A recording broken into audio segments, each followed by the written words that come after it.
The Book of Mormon, translated by Joseph Smith. 1 Nephi Chapter 4. And it came to pass that I spake unto my brethren, saying, Let us go up again unto Jerusalem, and let us be faithful in keeping the commandments of the Lord. For behold, he is mightier than all the earth. Then why not mightier than Laban, and his 50, yea, or even than his tens of thousands? Therefore let us go up. Let us be strong like unto Moses. For he truly spake unto the waters of the Red Sea, and they divided hither and thither. And our fathers came through out of captivity on dry ground. And the armies of Pharaoh did follow, and were drowned in the waters of the Red Sea.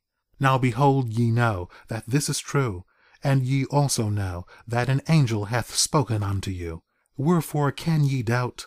Let us go up. The Lord is able to deliver us, even as our fathers, and to destroy Laban, even as the Egyptians.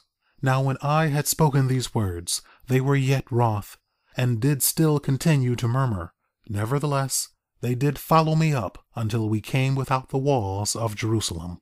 And it was by night, and I caused that they should hide themselves without the walls. And after they had hid themselves, I, Nephi, crept into the city, and went forth towards the house of Laban. And I was led by the Spirit, not knowing beforehand the things which I should do. Nevertheless I went forth, and as I came near unto the house of Laban, I beheld a man, and he had fallen to the earth before me, for he was drunken with wine. And when I came to him, I found that it was Laban. And I beheld his sword, and I drew it forth from the sheath thereof. And the hilt thereof was of pure gold, and the workmanship thereof was exceedingly fine. And I saw that the blade thereof was of the most precious steel. And it came to pass that I was constrained by the Spirit, that I should kill Laban. But I said in my heart, Never at any time have I shed the blood of man. And I shrunk, and would that I might not slay him. And the Spirit said unto me again, Behold, the Lord hath delivered him into thy hands. Yea, and I also knew that he had sought to take away mine own life. Yea, and he would not hearken unto the commandments of the Lord. And he also had taken away our property. And it came to pass that the Spirit said unto me again, Slay him, for the Lord hath delivered him into thy hands. Behold, the Lord slayeth the wicked to bring forth his righteous purposes. It is better that one man should perish than that a nation should dwindle and perish in unbelief. And now, when I, Nephi, had heard these words, I remembered the words of the Lord which he spake unto me in the wilderness, saying that, Inasmuch as thy seed shall keep my commandments, they shall prosper in the land of promise. Yea, and I also thought that they could not keep the commandments of the Lord according to the law of Moses, save they should have the law. And I also knew that the law was engraven upon the plates of brass. And again, I knew that the Lord had delivered Laban into my hands for this cause, that I might obtain the records according to his commandments. Therefore I did obey the voice of the Spirit, and took Laban by the hair of the head, and I smote off his head with his own sword. And after I had smitten off his head with his own sword, I took the garments of Laban, and put them upon mine own body, yea, even every whit, and I did gird on his armor about my loins. And after I had done this, I went forth unto the treasury of Laban.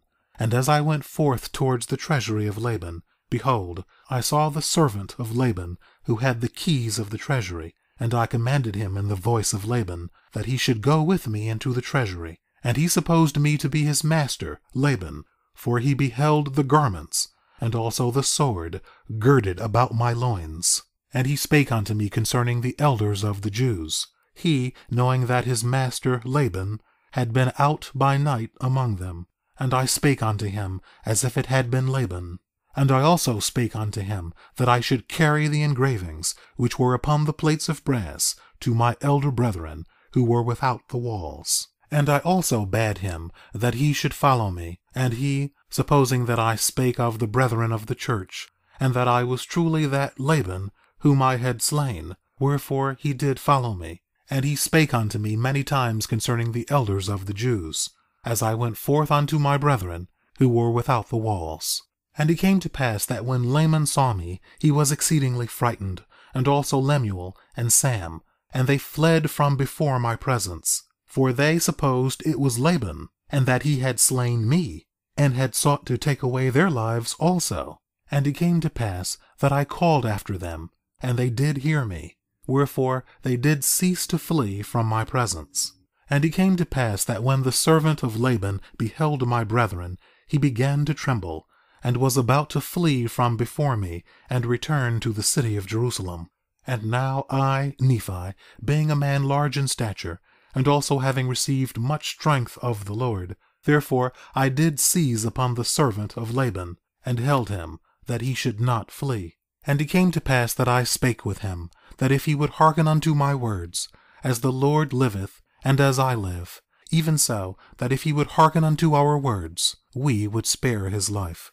And I spake unto him, even with an oath, that he need not fear, that he should be a free man like unto us, if he would go down in the wilderness with us.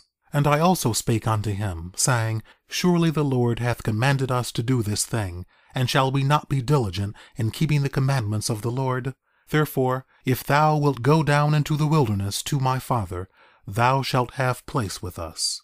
And it came to pass that Zoram did take courage at the words which I spake. Now Zoram was the name of the servant, and he promised that he would go down into the wilderness unto our father. Yea, and he also made an oath unto us, that he would tarry with us from that time forth. Now we were desirous that he should tarry with us for this cause, that the Jews might not know concerning our flight into the wilderness, lest they should pursue us and destroy us. And it came to pass that when Zoram had made an oath unto us, our fears did cease concerning him. And it came to pass that we took the plates of brass and the servant of Laban, and departed into the wilderness, and journeyed unto the tent of our father.